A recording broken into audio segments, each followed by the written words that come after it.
Shalom, damai di hati.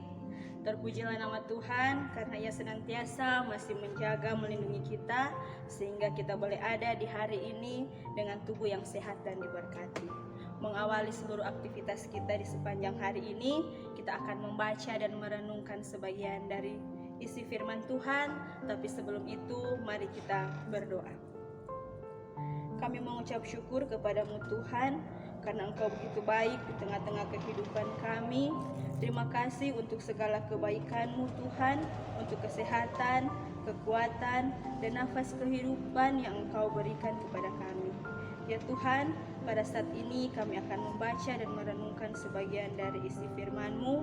Biarlah Tuhan Engkau memberkati kami, apa yang kami baca dan renungkan itu boleh kami mengerti dan pahami dan boleh kami praktekkan dalam kehidupan kami. Terima kasih banyak Tuhan. Ini kami yang sudah siap untuk mendengarkan firman-Mu dalam nama Tuhan Yesus yang adalah firman kehidupan kami. Amin. Bapak Ibu yang diberkati Tuhan, pembacaan kita terdapat dalam 1 Korintus 9 ayatnya yang ketiga hingga ayatnya yang keenam. 1 Korintus 9 ayatnya yang ketiga hingga ayatnya yang keenam. Inilah pembelaanku terhadap mereka yang mengkritik aku.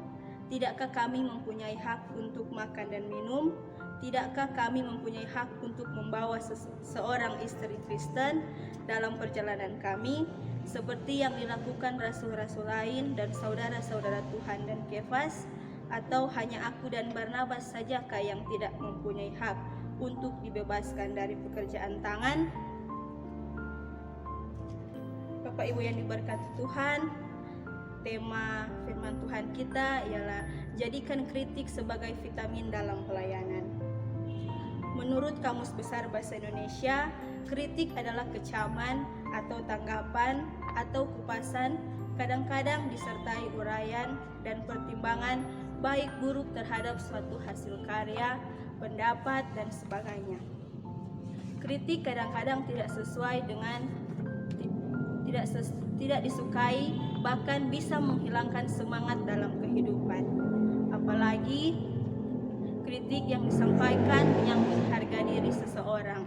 Demikian pun dalam pelayanan bagi Tuhan, tidak pernah sepi dari kritik. Walaupun demikian, kritik tidak selalu menghilangkan semangat untuk hidup dan berkarya. Sebaliknya, kritik dapat dianggap sebagai vitamin dalam pelayanan. Hal ini sejiwa dengan apa yang dikatakan oleh Samuel Johnson, penulis dari Inggris.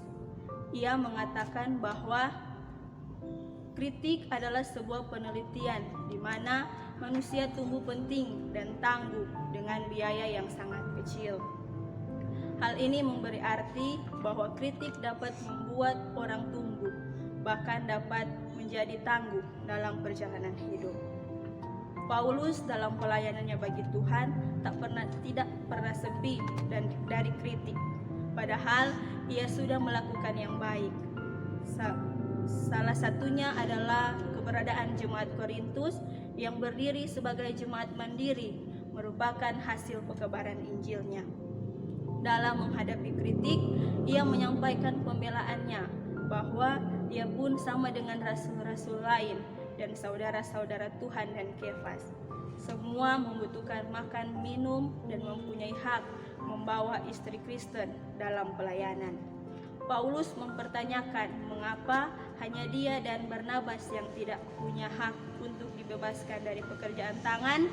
Paulus membuktikan bahwa kritik yang disampaikan kepadanya adalah kritik yang biasa, sehingga semua kritik itu tidak menyurutkan pelayanannya bagi Tuhan. Bahkan ia melakukan pekerjaan pelayanannya semakin baik, melebihi para rasul dan saudara-saudara lain dan Kefas. Menghadapi hidup dalam keluarga, kita tidak pernah lepas dari kesalahan, kelemahan, dan perbedaan-perbedaan pandangan dan keinginan.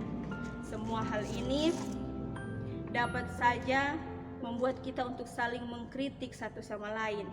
Mari kita berhati-hati supaya jangan ada kritik yang saling menjatuhkan dan menghakimi. Kita boleh saja saling mengkritik, tapi kita pastikan kritik-kritik kita sopan dan bersifat membangun. Dan kalau kita dikritik, janganlah kita hilang semangat untuk melakukan yang baik dalam keluarga. Jadikan kritik kita sebagai vitamin untuk memperkuat kebersamaan, kerukunan, dan cinta kasih dalam keluarga. Dengan demikian, kita boleh menjadi keluarga Kristen yang berbahagia karena saling melengkapi dan menguatkan satu sama lain. Tuhan kiranya menolong dan memampukan kita. Amin. Mari kita berdoa. Ya Tuhan, kami bersyukur kepadamu, kasih-Mu tak pernah berkesudahan dan terus memperlengkapi kami. Dalam keragaman kami sebagai keluarga yang Engkau bentuk dan berkati, tolong kami supaya saling memperlengkapi, termasuk melalui kritik yang membangun, supaya semakin mengasihi satu sama lain sebagai keluarga Kristen yang diberkati. Dalam nama Tuhan Yesus kami berdoa. Amin.